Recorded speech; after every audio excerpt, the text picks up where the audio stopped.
Illyrian Ascendancy, paving the road to greatness.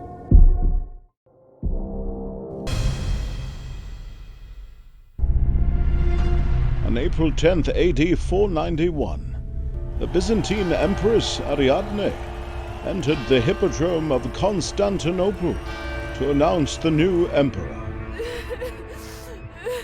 The crowd expected her to name Longinus, the brother of her late husband, Emperor Zeno. But Ariadne surprised everyone by choosing Anastasius. An Illyrian from Dyrrachium, modern-day Durrës, Albania. And not even a senator, but a Silentarius, or palace official. A month later, Ariadne married him. Anastasius had built his career through competence and composure, tall, broad-shouldered, and striking, with one blue eye and one black, which had earned him the nickname Dicorus. He had easily won respect in court circles as an Illyrian. He belonged to a close-knit and ambitious community that held significant sway in the empire. Illyrians filled the ranks of the military high command, bureaucracy, and religious officers. Many of Anastasius's nephews and in-laws would go on to hold major roles throughout the empire.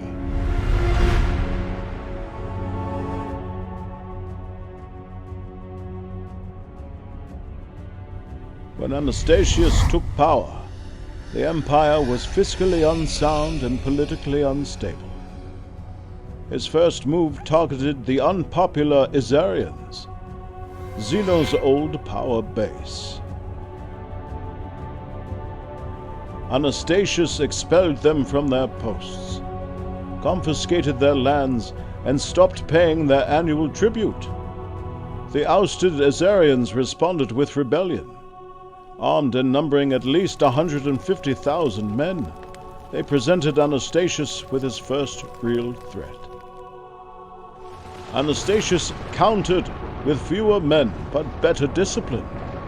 He relied on skilled generals like John the Scythian, John the Hunchback, and the Illyrian commander Justin. The Illyrians, more suited to guerrilla tactics, struggled in open battle.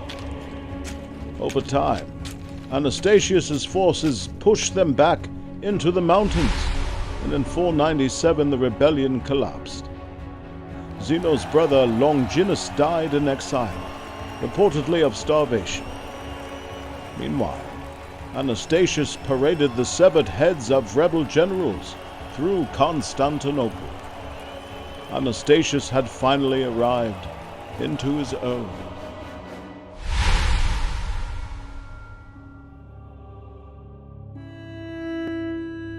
Anastasius faced another crisis. King Kavard I, ruler of Sassanid Persia, demanded financial aid. Although he ostensibly made the request to fund the defense of the Caspian Gates, he also owed a significant debt to the Hepthalite court after an expensive war to retake his throne. Anastasius refused his first demand, but later relented and offered a loan with specific terms of repayment. Despite Anastasius's efforts to maintain peace, however, Kavard attacks Theodosiopolis and even detained the Roman ambassador Rufinus. Anastasius responded with diplomacy and strategy.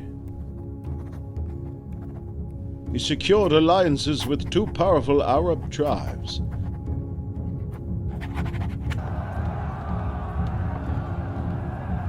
He was able to ensure mutual defense against the Persians. The Persians captured Theodosiopolis and Amida. Though the Romans later reclaimed Amida in exchange for gold. The conflict was brutal and ends in a stalemate. By 506, they had reached a peace agreement, one that would last for the rest of Anastasius's reign.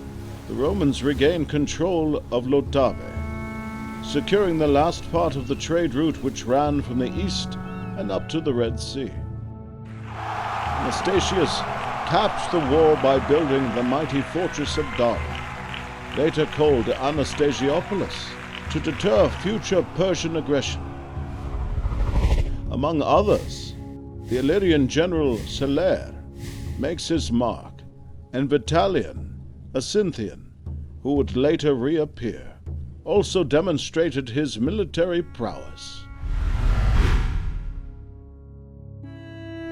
Anastasius' experience in war taught him how corrupt and inefficient administration truly was. With military logistics faltering and coinage unreliable, Anastasius knew the empire was rotting from within, so in 498 he launched sweeping reforms. He introduced large bronze coins clearly marked with values, a groundbreaking change that restored public trust in currency and reduced inflation. By standardizing bronze as the economic baseline, Anastasius enriched the treasury with stimulated local economies, where soldiers spent their pay. He abolished in-kind tax payments and demanded hard currency, cutting transport costs and eliminating barter inefficiencies. These reforms built a massive reserve of gold, which Anastasius used to keep the army strong and the economy stable. He abolished the Chrysargeron tax, a deeply unpopular tax in gold due every 4 to 5 years, mostly targeting artisans in the less fortunate sectors of society. When this news was announced in Edessa, the whole city rejoiced, and they all put on white garments and went forth with psalms and hymns, giving thanks to God and the emperor. As a former administrator, Anastasius understood how bureaucracy worked and what its problems were. He pushed reforms in agriculture, family law, and imperial service, and imposed supervisors over tax collectors, the curiales, who had long skimmed off the top. He also set term limits for senior officials, banned the sale of military posts, and rotated commanders to prevent entrenched abuse. In court, he insisted that serfs and nobles receive equal treatment. Though unpopular with the wealthy, these changes dramatically boosted state revenue and touched nearly every corner of Byzantine life.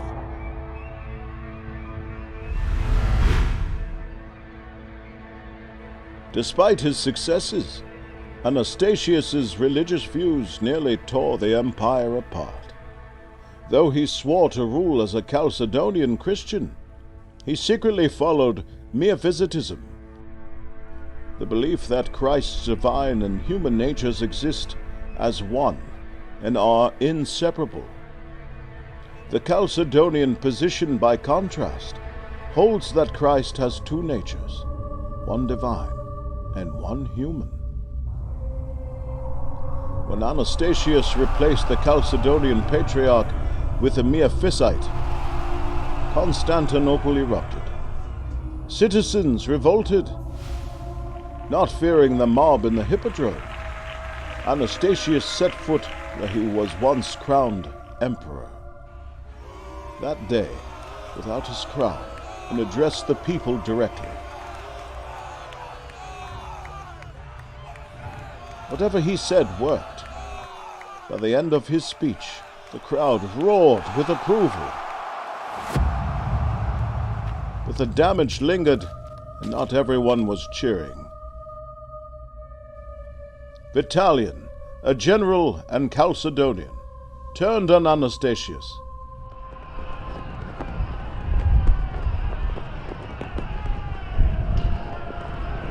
Whether for religious reasons or financial grievances, he rallied 50,000 men and marched towards Constantinople.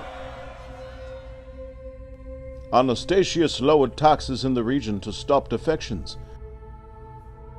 and negotiated peace before Vitalian could shake Constantinople.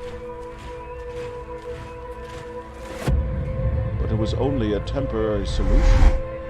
Vitalian would return twice. In the second revolt, Vitalian crushed his opposition, even managing to capture Anastasius's nephew and demanded a ransom. By the third uprising, Anastasius had enough. This time, in 515, he unleashed the brilliant administrator and commander Marinus the Syrian, who led a combined land and naval assault. In a daring move, he used a sulfur-based chemical, possibly an early form of Greek fire, to destroy Vitalian's fleet, while the Illyrian general Justin takes over a boat himself. By the end of it, the rebellion is finally crushed, and Vitalian fled into hiding.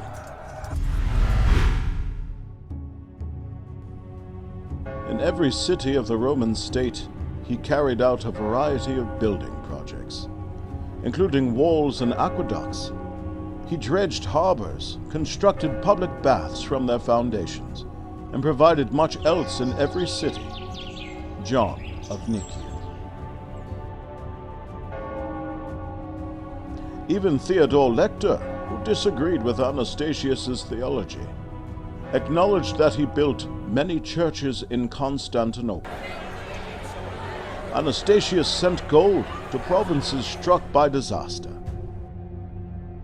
He had the 35-mile-long wall named the Anastasian Wall, built to protect Constantinople from barbarian invasions. He also fortified his hometown of Dyrrhachium with a triple circuit wall, a castle, and a theater, possibly even a hippodrome. The walls were perfectly timed to withstand the Slavic invasions that would occur in the years to come. The reign of this great emperor came to an end in July of 518, when he was nearly 90 years old, leaving behind a stable, reformed empire and a treasury overflowing with over 320,000 pounds of gold. Anastasius passed the throne to another Illyrian, the aging general Justin. Though Justin's reign was brief, the foundation had already been laid for his nephew, the man history would remember as Justinian the Great, the emperor who would reconquer Rome's lost lands. It is doubtful that Justinian's achievements would have been possible without the foundations laid by Anastasius I Dicorus, the administrator, the reformer, and the emperor who saved Byzantium from collapse.